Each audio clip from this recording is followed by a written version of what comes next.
Hey folks, Farmer John here. I'm going to show you how I'm planting my tomatoes this year.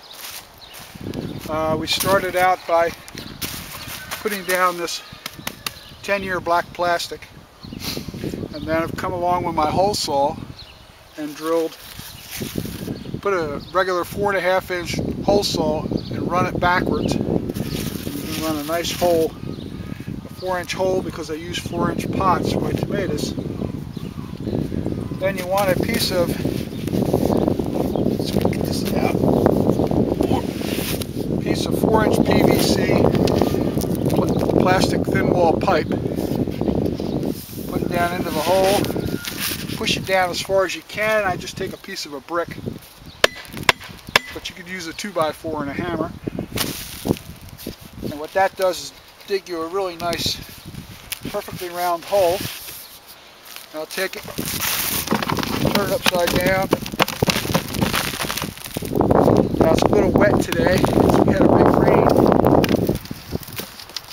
2.5 inches of rain the other day, so the soil kind of sticks a little bit. But as I do that, I'll go to the next hole, push it in, hit it a few times, and do the same thing. Now I'll take my plant, pull it out of the pot. I'll break off any of the lower branches. Depending upon the size of the plant, that's how deep I go with the hole. Take that, push that down in as far as it'll go. Come back here with the soil that came out of the hole. Now you can amend this if need to be, but I've already amended the soil with compost before we put the plastic down.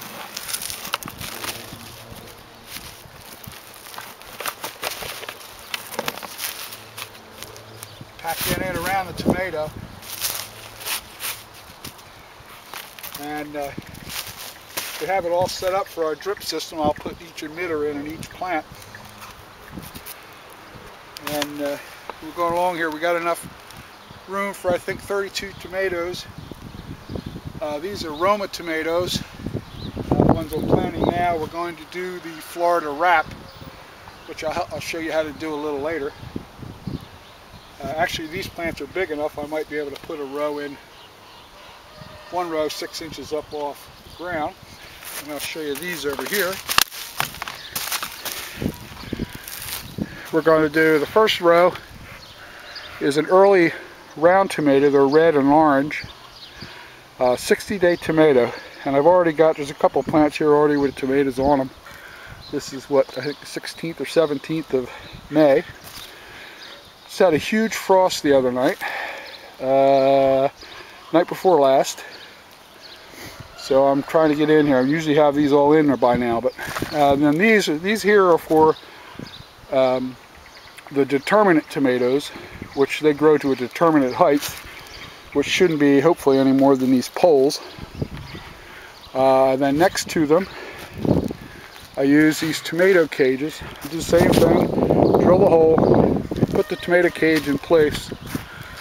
This is made out of concrete reinforcing wire, and you make these, you'll have them forever.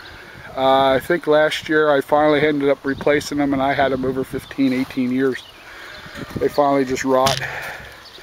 But like I said, I got two determinate, one indeterminate, another indeterminate, and then I'm going to try to get some more that are determinate here. I've got enough room here for 140 tomatoes. That's going to be enough for us, for friends, and for my chickens. Chickens love tomatoes.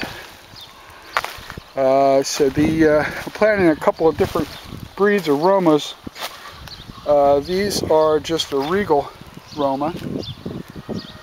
I also have a speckled Roma, but they're going to go in these cages. They're indeterminate. They grow long vine. And then there's one more, Amish paste, which is also an indeterminate. So they will go in the cages. Alright, this is Farmer John, and I'll bring you back and show you when I do the Florida weave. weed for the holding up to the tomatoes. It's pretty easy. It's a nice way to go. We're doing this year just to try to cut down on the weeds. And I think I'm probably going to put mulch down because once it gets really, really hot, it may burn some of these plants. All right, Farmer John. We'll talk to you the next time.